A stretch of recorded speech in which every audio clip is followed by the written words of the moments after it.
कि जानते हैं कि हम क्लासरूम में बैठ के क्लासेस तो नहीं ले सकते, तो हमने आप लोगों के लिए एक आसान तरीका निकाला है जो कि है आपका virtual lecture. Alright guys, so we are starting with unit 1, which is the hummingbird who chewed the bubble gum, and the page number is 12. So the story starts with a little hummingbird और एक बच्ची जिसकी conversation उस hummingbird के साथ हो रही है, और वो hummingbird हमेशा उसके विंडो सिल पर होती है, जिसका मतलब ये हुआ जिसको आप हैच कहते हैं, जो आपकी खिड़की के बाहर का हिस्सा होता है जहाँ पे आप रेस्ट करके अपनी खिड़की के बाहर का व्यू चेक कर रहे होते हैं। तो वहाँ पर वो hummingbird हमेशा आती थी और वो बच्ची से सो वन डे बहुत ज़्यादा स्टॉर्म मतलब कि तूफान आया, बारिश हुई और वो hummingbird चली गई, जिसकी वजह से वो जो बच्ची थी वो बहुत उदास हो गई। She was really sad. लेकिन फिर जब वो एक दिन सुबह उठी तो जैसे हर बारिश के बाद हमारे पास रेनबोज होते हैं, क्लियर स्काई होता है, तो वैसे ही उस दिन भी क्लियर स्काई था, रेनबोज थे, और सुबह सुबह वो hummingbird वापस आ गई। जब वो वापस आई तो उस बच्ची ने उससे पूछा कि तुम क्यों चली गई थी, तो उसने बताया कि मेरे पास इतनी लकड़ियाँ नहीं थी कि मैं अपनी झोपड़ी बना सकूँ, ना मेरे पास खाने के लिए इतना कुछ था, तो मैं इसलिए चली गई थी, लेकिन अब मैं वापस आ गई क्योंकि अब मेरे पास बहुत ज़्यादा फूड है। अब इसके बाद उस hummingbird ने उस बच्ची से कहा कि तुम मुझे एक फेवर कर सकती हो। बच्ची ने बोला फॉर श्योर, क्योंकि वो बच्ची की फ्रेंड बन चुकी थी। उसने hummingbird से पूछा कि मैं तुम्हारे लिए क्या करूं, और hummingbird ने उससे कहा कि तुम मुझे एक बबल गम दे दो। जब बच्ची ने सुना उसको बहुत ऑड लगा कि एक बर्ड बबल गम क्यों मांग रही है, तो बबल गम उसने उसको दे दी और उसने बबल गम को ब्लो किया और वो उसकी बॉडी से भी बड़ी हो गई और वो उसको लेकर चली गई। नेक्स्ट डे उसने फिर उससे वापस उससे बहुत सारे डिफरेंट पीसेस मांगे बबल गम्स के, और उस बच्ची ने उसे दे दिए और फिर वो चली गई, फिर वो वापस नहीं आई। तो एक दिन वही बच्ची नीचे अपने बैकयार्ड में खेल रही थी जब उसने देखा कि एक ओक ट्री के ऊपर वो hummingbird है और वो उसको बुला रही है। उसने पहली दफ़ा ना आवाज़ इग्नोर कर दी, लेकिन सेकेंड टाइम पर उसको आवाज़ काफ़ी क्लियर आई और उस बच्ची ने उससे कहा कि तुम कहाँ चली गई थी। तो hummingbird ने बहुत हम्बल तरीके से उसको थैंक्स कहा और कहा कि तुमने मेरी बहुत हेल्प की है। स्टॉर्म और तूफान जिसको कहते हैं, उसकी वजह से मेरी झोपड़ी टूट गई थी, जिसकी वजह से मेरे जितने एग्स थे वो सारे नीचे गिर गए थे, लेकिन क्योंकि तुमने मुझे बबल गम्स दी थी, तुमने मुझे फैसिलिटेट किया था, तो उन बबल गम्स के थ्रू मैंने अपना एक अलग से नेस्ट बनाया और उसके ऊपर अपने एग्स को ले किया है, उस पर मेरे एग्स अब रेस्ट कर। तो वो बच्ची बहुत खुश हुई कि उसने अपनी फ्रेंड को हेल्प की है और उसने कहा कि ठीक है, I climb up the tree and I see कि तुम्हारा नेस्ट कैसा है। तो आपकी बुक में जो पिक्चर है उसमें उन्होंने वो नेस्ट दिखाया हुआ है जो बहुत कलरफुल सा है। So the moral of the story is that you should help each other when you need. Alright guys, I am here to give you a guide about how are you going to maintain your notebooks. अब आप लोगों को जो worksheets दी गई हैं वो आप लोगों को अपने नोटबुक्स में कैसे कॉपी करनी है, तो उसका तरीका ये है कि आप लोगों को फर्स्ट पेज के ऊपर मिड टर्म का टाइटल बनाना है इन ऑल योर नोटबुक्स, जो भी आपके सब्जेक्ट्स हैं।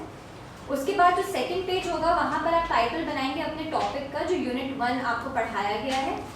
उसके बाद आप इस पेज से कंटिन्यूएशन स्टार्ट करेंगे अपनी वर्कशीट्स की। जो भी फर्स्ट क्वेश्चन होगा, फॉर एग्जांपल वर्ड मीनिंग, वो आपने यहाँ लिख दिया। उसके बाद आप क्वेश्चन आंसर्स यहाँ लिख देंगे, then fill in the blanks, then true and false, और इसी तरह आप अपने फर्दर चैप्टर्स भी कंटिन्यू करेंगे। वर्कशीट, और पहला सवाल है you have to write the meaning of the following words. तो पहला वर्ड है hummingbird, जिसको उन्होंने लिखा है छोटा सा परिंदा। देन वी हैव नेबरहुड, जिसका मतलब है पड़ोसी। देन वी हैव विंडो सिल, खिड़की की दहलीज। देन वी हैव स्टॉर्म, जिसको तूफान कहते हैं। प्लेंटी मीन्स अफरात कसरत। ट्विग, अफरात कसरत मीन्स किसी चीज़ का ज़्यादा होना। ट्विग मीन्स डाली या छोटी सी शाख। स्ट्रॉ मीन्स तिनका। श्रब्ड मीन्स कंधा उचकना, विच मीन्स कि अपने कंधे को थोड़ा सा ऊपर उठाना।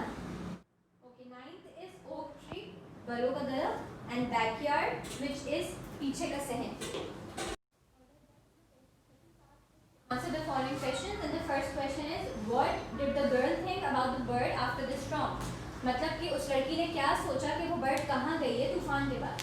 तो she thought that the bird had gone away in search of food। तो उस बच्ची को ये लगा कि बर्ड फूड की तलाश में कहीं चली गई। Second question is why was the bird sad? तो bird उदास क्यों थी? Bird was sad because there was no straw left for making the nest. Bird इसलिए उदास थी क्योंकि उसके पास कोई भी तिनका नहीं था जिससे वो अपना नेस्ट बना सके, अपना घोंसला बना सके. Third question is what happened to the bird when the bird asked for the bubble gum? लड़की ने क्या सोचा जब बर्ड ने उससे बोला कि आपके पास बबल गम है या नहीं? The answer is the girl was happy and surprise. वो लड़की खुश थी लेकिन हैरान थी कि बर्ड क्यों बबल गम मांग रही है. Fourth question is what did the bird do with the bubble gum? Bird ने क्या किया बबल गम के साथ? The bird built a nest with the bubble gum. Bird ने अपना घोंसला बनाया बबल गम से. Fifth is when the girl climbed up the tree what did she see in the nest? जब वो लड़की ऊपर चढ़ी दरख्त पर, उसने घोंसले में क्या देखा? तो the answer is when the girl climbed up the tree she saw 2 eggs in the nest. तो जब वो लड़की दरख्त पर चढ़ी थी तो उसने 2 eggs देखे थे उसके घोंसले में. सो पहला है there was a little hummingbird in my neighborhood. तो hummingbird is the blank. The little hummingbird dashed on the window. It reappeared on the window. There were not any dash and dash left after the storm. The twigs in the straw. ये सारी lines आपकी book में given है. The girl dashed up to the oak tree. The girl climbed up to the oak tree. So now question number 4 is complete the sentences using because or so. मतलब आपको because या so use करना है sentences को complete करने के लिए. So the first one is I was tired. Dash I went to bed early. So I went to bed early. I turned the fan on. Dash it was warm because it was warm. He was angry. Dash everyone made fun of her. Okay, now third is she was angry because Dash made fun of her. She was angry because everyone made fun of her. Fourth is it was raining heavily, so we didn't go for the picnic. And fifth is no one come to meet us at the station, so we found our home ourselves. Now the last question is true and false. So the first one is the bird had died in the storm. नहीं, bird was not died. The bird survived, so it is false. The bird had gone away in search of food. This is true. The girl was annoyed when the bird asked for more bubble gum on the second day. So this is false. The girl was happy that she was helping the bird. The girl shared her bubble gums with the bird. Yes, true. The girl climbed up the neem tree. No, आपकी book के अंदर किसी neem tree का नाम नहीं दिया हुआ है, सिर्फ tree लिखा हुआ है. So this is false.